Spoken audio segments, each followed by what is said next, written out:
Welcome to First. I'm Shirley Min along with Nichelle Polston and Mark Eichman. The Brandywine Zoo used its damaged monkey house to turn a crisis into an opportunity for the way the Wilmington Zoo should look in the future. Wilmington's police chief has a vision on how the rising crime rate can be controlled. He sits down in our First studios to talk policing and budget. And the Delaware State Fair has been around since 1920. It's a cooperative effort, and we'll show you how. First, your public media news magazine starts now.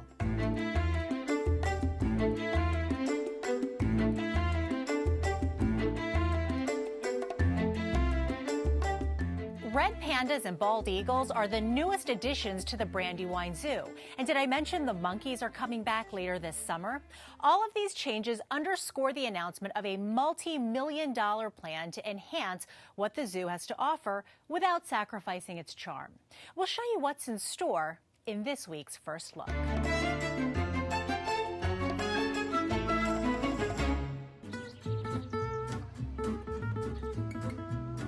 Aren't they cute? Twin sisters Gansu and Miri are the Brandywine Zoo's new red pandas. They're, very social and interested and curious in what you're doing.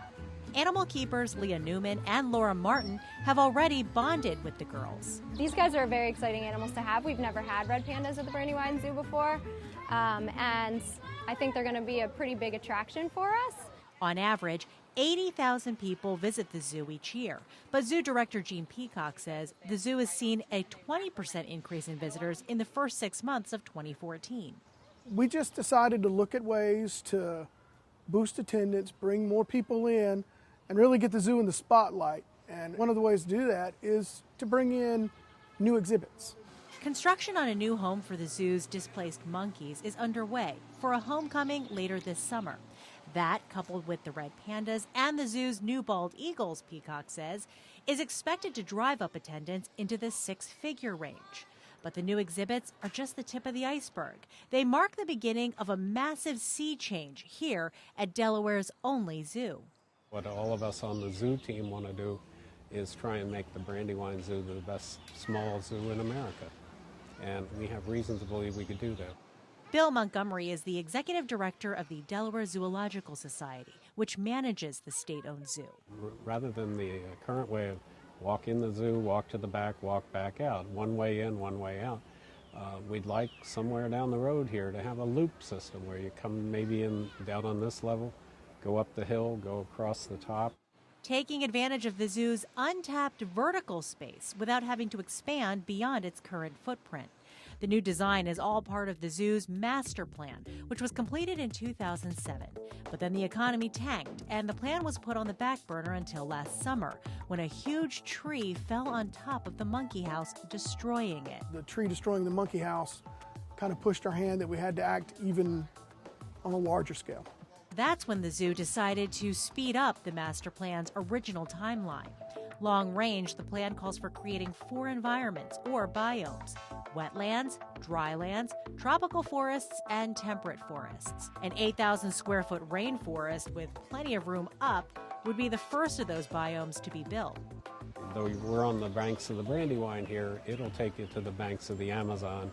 Our prehensile-tailed porcupines are Amazon animals. They'll be moving in there. Our monkeys will be moving in there. Our sloth, our toucans, several of our birds will be moving in there.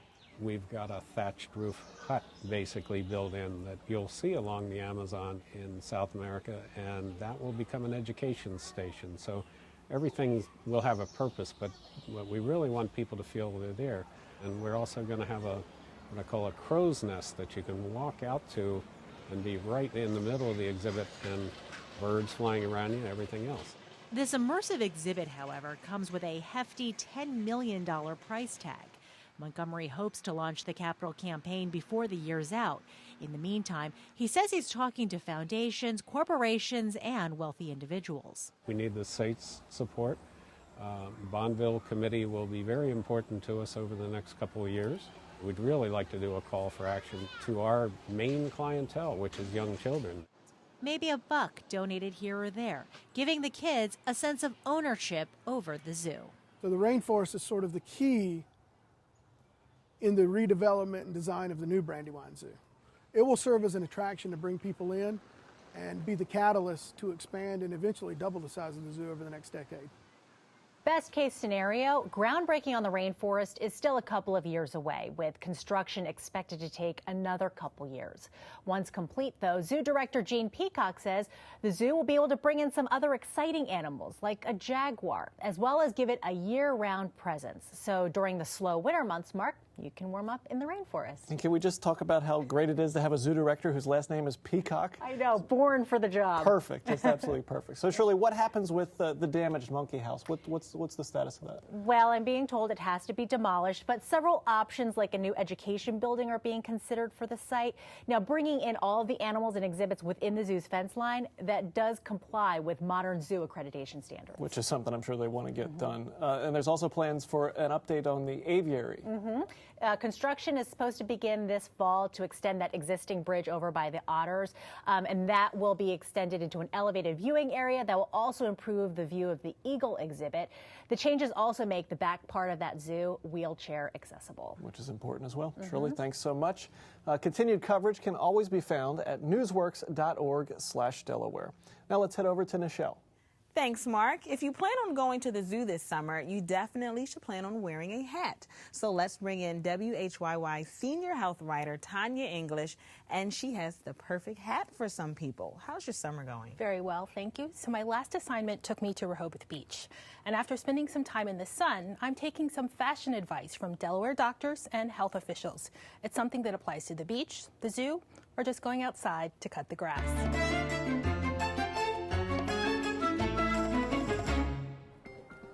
The summer message to Delawareans is protect yourself in the sun and save yourself from getting skin cancer. Sunblocks are important. That's what I tell my patients first off, because I got to get them interested in the game. Dermatologist Michael Saruk says choose a broad-spectrum sunscreen, then slather it on thick and often. The new mantra really is reapply, reapply, reapply. And I don't care how high the SPF is, but you have to reapply at least every 2 hours. Remember, sunscreens used to say waterproof, sweatproof? That's baloney. They're water resistant or sweat resistant. Saruk says yes, he knows. All those sticky potions and lotions can be a big bother. The chemicals sometimes will sting. It can ruin a golfer's game. It can make kids cry, and then they don't want to use it. Get away from me, Mommy, I don't like it. Protection is the first best tool to avoid skin cancer. But some people may need regular full-body exams to look for telltale signs. We're more concerned when we see moles that are greater than 6 millimeters in diameter. What I'm hoping not to see is striking irregularity and variation in pigment. Cancer develops over time, but doctors can see cell-level injury after just one bout with burning sun rays. You can see what we call sunburn cells that are signs of damage. If you go deeper, we know that ultraviolet light causes direct damage to DNA. People with fair skin, light hair, and light eyes are most susceptible to sunburn, but skin cancer can happen to anyone. So the Division of Public Health is teaching sun protection basics. Our message is be sun smart. SPF is your BFF. And Lisa Henry wants Delawareans to pass up some unhealthy habits, especially tanning beds, which use ultraviolet A rays, which deeply penetrate the skin. Tanning beds are not okay. Another myth is that cancer only happens to older skin and older people. That's not true. We really want to protect children, and we've seen a number of survivors and skin cancer victims that were young, in their 20s, in their 30s. Terry Stokely likes to join the crowds at the beach, but these days, she's smarter about the sun. It protects not only my face, but my chest and my shoulders. Years ago, she used to get lobster burned a couple times every year. Everybody back then tanned. I mean, if you were pale, it was considered unhealthy. If you had a nice tan, it was considered healthy. We just grew up putting baby oil on ourselves and baking ourselves in the sun all day. Decades later, Stokely has had 6 surgeries on her face to battle skin cancer. I have scars that run down my laugh lines. I have scars that run down both sides of my upper lip, scars around my nose. The doctors did their best to hide the incisions, but For me, I see every scar, no matter how much makeup I'm wearing. Nell Stokely has her own message for Delaware. Not be so worried about the tan that you have to go through what I've been through. The number of skin cancer cases in Delaware continues to rise, but the death rate is slowing. Health officials say early detection may be helping people like Terry Stokely live well long after a cancer diagnosis. So, Tanya, in your story, we saw the dermatologist conducting a skin exam. Is that something everyone needs? You know, that kind of depends person to person. If you have a family history of skin cancer or you're light skin or light eyes, you might want to check with your dermatologist and find out if that should be part of your personal routine. Okay, so you covered sunscreen. What are the other options for people who love the sun but they want to protect their skin as well? You know, one of the things that people forget about is just covering up with clothing, wearing long sleeves or long pants. And now there's kind of cool high-tech clothes that have sunblock built in, and they're easy, breezy, and comfortable for being out in the sun. Oh, that's awesome. Inexpensive, it seems like. Delaware has set up a website with tips on sun protection. ProtectYourSkinDE.com. Thank you, Tanya English, senior health and science writer. Catch Tanya on The Pulse on WHYY-FM, Fridays at 9 a.m. and Sunday at 10 a.m. Coming up on First, we cover Delaware by land and by sea.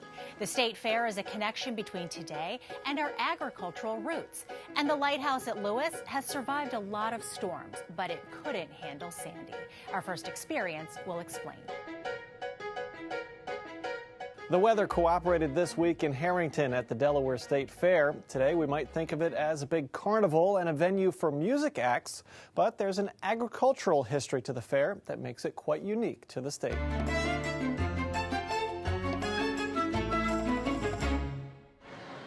Another summer at the Delaware State Fair, and you know what that means. Fun rides for the kids, hundreds of farm animals, plenty of entertainment, and lots of not-so-healthy food. Little Richard's Krispy Kreme Donut Burger.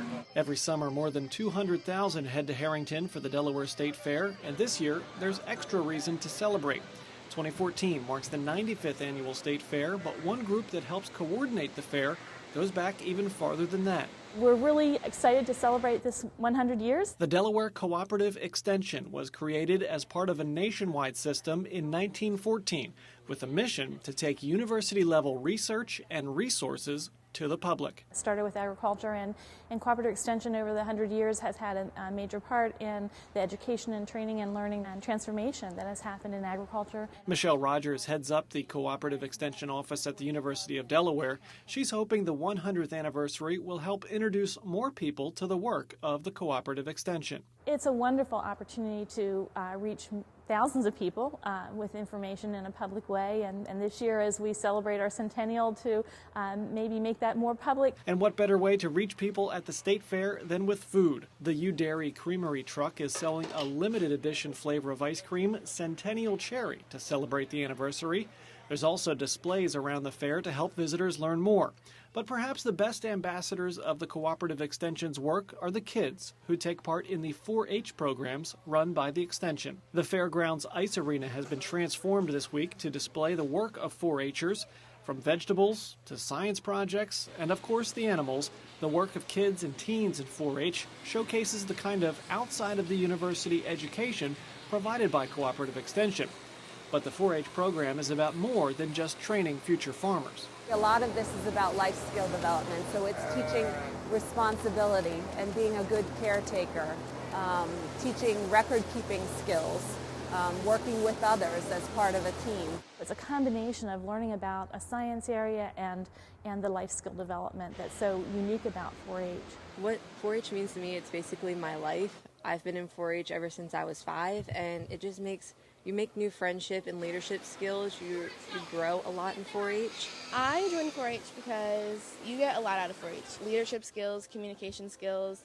You meet a lot of new people and you get to learn a lot about the people around you. I like showing the animals. That's the best part to me because I like animals. Like everything else, a lot has changed for the Cooperative Extension over the past 100 years. I started with home demonstration agents who were home economists who worked on canning and freezing, and when we had electricity, bringing electricity in the home, and food safety. We used to always teach kids to keep records on paper, and then we went to records on a computer.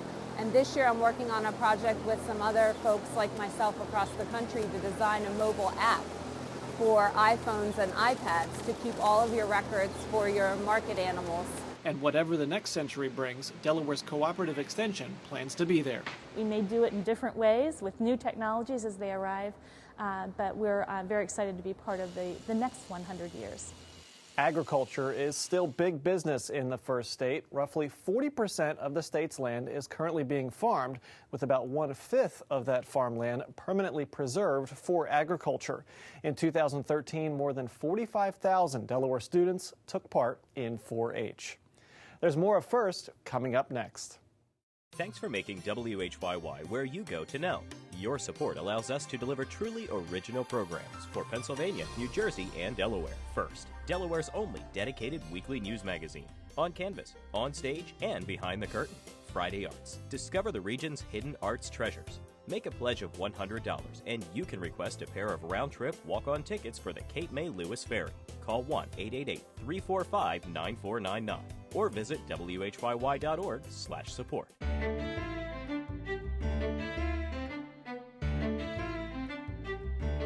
First Person welcomes the new police chief of Wilmington, Bobby Cummings. Welcome and thanks for being here. You're welcome. So tell us, how different is it to be in charge now as opposed to taking policy or taking orders from someone else? Well, I would say I'm always in a position of taking orders because I work for the mayor. But I'm in charge of the police department, and I get to be the final say on a lot of decision making that goes around. And the direction in which we move, I get to be a strong component in making those decisions. Okay. Can you tell us what was your pitch to Wilmington Mayor Dennis Williams when you asked for the job? When I was in the interview, he was not actually sitting during the interview. Mm-hmm. But basically I told him, I was a 29-year veteran of the police department, that I have a skill set that I think is works well with this particular role.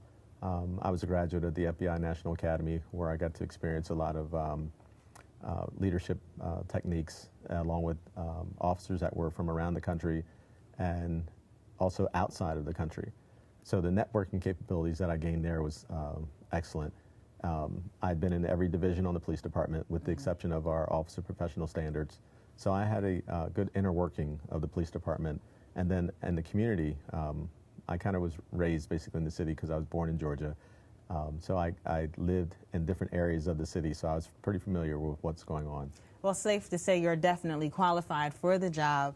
Obviously, controlling violence is a top priority for the mayor. How involved is he in this process? He's very concerned about the violence in the city and public safety overall. So that's why we're looking at our new deployment scheme, where we broke the city up into 3 parts, and we're trying to have a little bit more accountability to what goes on within the city. And we know as a police department that we can't do this alone, so we try to get a lot more interaction from the community. One of the things I've done is gone out with our command staff, and we walk into different areas of the city just to make ourselves more available to the residents and the business owners who operate in and out of the city. And again, the mayor is very supportive in that role, and that we've also incorporated a lot of the other divisions throughout the city to work together along with our counterparts from the Newcastle County Police Department, the State Police Department, and then our federal partners. Pretty much community policing, absolutely. You would say? Okay. Yes. What are numbers like now in regards to crime, robberies, shootings, homicides? Well, when we look at our overall crime stats, we are in a downtrend as far as our Part 1 crimes go. However, our homicides are up. We're probably 100% higher than where we were last year, and we're working towards those efforts. Now, when we talk about our shooting incidents, the shooting incidents are down by over 21%, and the shooting victims are down. But on the other side, our homicides are up. So we're trying to identify those groups that are out here involved in those kind of criminal activities, and we've made great strides into who those individuals are. However, we're just looking for the corroborating information to make the arrest on these individuals, and that's why we're trying to reacquaint ourselves with the community to get the trust and the buy-in back from them so that we'll get this information that we need to prevent and solve some of these crimes. So when you say the homicides are up, is it, I guess, are the numbers so alarming that you would look into a homicide unit at all? Well, I will say any homicide is alarming. So if you have one, that's alarming. When we compare to last year, again, we're 100% above, so we're probably at 14 homicides by guns this year. And yes, that is somewhat alarming. So we're trying to work to trend that down. A homicide unit, I don't think we have the numbers to sustain that. However, throughout our existence as a police department, we've always operated with anywhere from 40 to 50 investigators who are all capable of investigating homicides. And if you think of the number of homicides that we get a year, not every detective will be assigned a homicide, but we try to put our better detectives on those type of cases. Okay. Do you guys have enough officers to do the job as far as tackling crime? Well, currently we're down in authorized strength, so we're looking to hire a police academy to get back to our authorized strength, which currently is at 320. Would we like to have more officers? Absolutely. We would love to be somewhere around 370 or better. But I don't know that we're going to get to that point. So we try to be efficient with the numbers that we do have. And we also try to work with our state and county partners so that when we don't have the numbers, that we reach out to them for some assistance. Okay. Well, one thing for certain, City Council has made it clear that they would like to cut some budgets or look at ways of saving money. Do you think police and fire budgets should be off limits? Well, again, the City Council, along with Mayor, they have fiscal responsibility to make sure that the city operates at its most efficient level. I don't know that you totally take us off the table, but again, they have to look at those, and tough decisions need to be made. The mayor is going to fight for what he believes is right. City Council is going to do what they believe is right. We don't want to lose manpower, I can tell you that. Okay. No department wants to lose manpower, but we know that's outside of our control, and those budgetary matters go through the mayor's office and as well as City Council. So you pretty much can't afford to lose anyone anyway? That's correct. Okay. Yes. Well, thanks for being here. I wish you good luck in your new job, and hopefully you'll come back and give us an update soon. For those of you at home, you can take a look at this first-person interview. It can actually be found in its entirety when you go to the drop-down box in the upper right corner of newsworks.org/Delaware. For over 100 years, the Harbor of Refuge Lighthouse in Lewis has protected ships traveling through the Delaware Bay.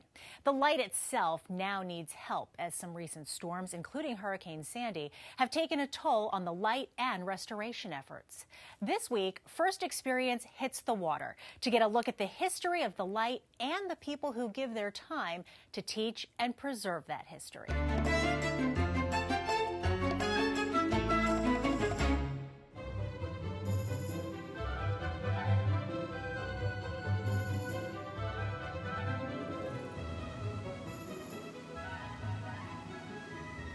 We are the Delaware River and Bay Lighthouse Foundation. We're out here at Harbor Refuge. The original Harbor Refuge was built in 1908,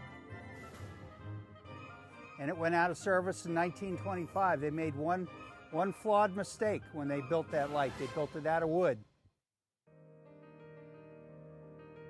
So this is what they came up with in 1926, and it still is an aid to navigation. In 1973, the Coast Guard automated the light.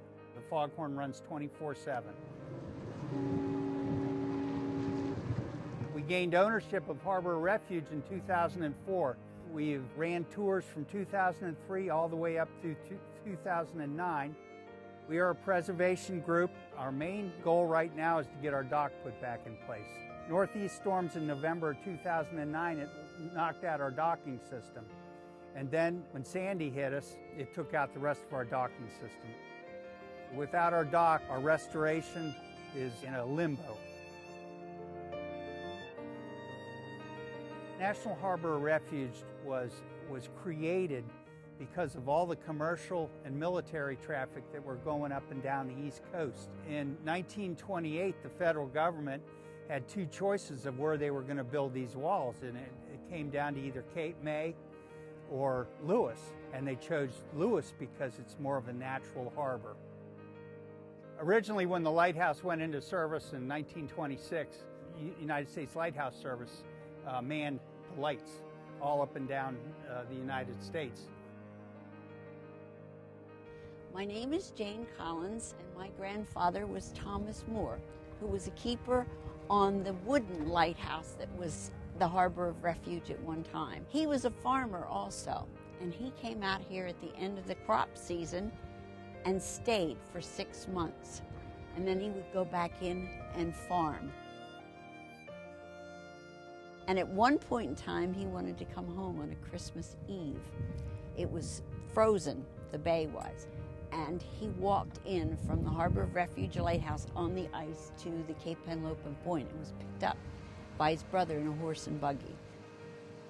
I love the educational side of it. I love teaching people about the light, and I love the tours. I always love the tours. It was a very interesting feeling the first time I stepped on there. It was like, geez, I'm here where some of my ancestors have been. And it was very fascinating, very interesting, and I've learned a tremendous amount of history too. Seeing it every time is always a thrill, and bringing people out to help them learn about it. I think it's just fascinating. I hope that it can stay here, I hope that it can be maintained, and I hope that generations to come can visit it and enjoy it. I think lighthouses represent hope and safety, and people look at them as a beacon of light that shines you to the place you want to be. There's always been some mystery and glamour to lighthouses. So that's why I think it's important to keep the history going on these lights and to not let them fade away to extinction. As part of the ongoing fundraising efforts to repair the dock at the lighthouse, the Delaware River and Bay Lighthouse Foundation is holding a sunset cruise out to the light on September 7th. If you want information on volunteering or to make a donation, visit their website, delawarebaylights.org. Last week, we were at the Best of Delaware event, and we asked people if they wanted to win one of 4 prizes that you see here. So I'll start off. I'll pick a name for the tote bag, and Shirley and Mark will pick names for the mugs. And our photographer, Gene Ashley, will come on stage, and he'll actually pick the winner for the Downton Abbey DVD set. The big prize. The big prize, And yeah. we will confirm the winners and we'll reveal them to you on next week's First. That is First for this week. We thank you for watching. For Shirley Min and Nichelle Polston, I'm Mark Eichman. Have a great week.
Wilmington residents can now sign up for free emergency text and email alerts directly from the Wilmington Police Department. The department can now issue alerts, which will simultaneously call landline phones, send text messages and email, and post to social media. The service is free for subscribers and registration is easy. Simply text your zip code to 888-777 or register online at nixle.com, where you can customize alert settings and choose to receive email and web alerts as well. With Nixle, you know.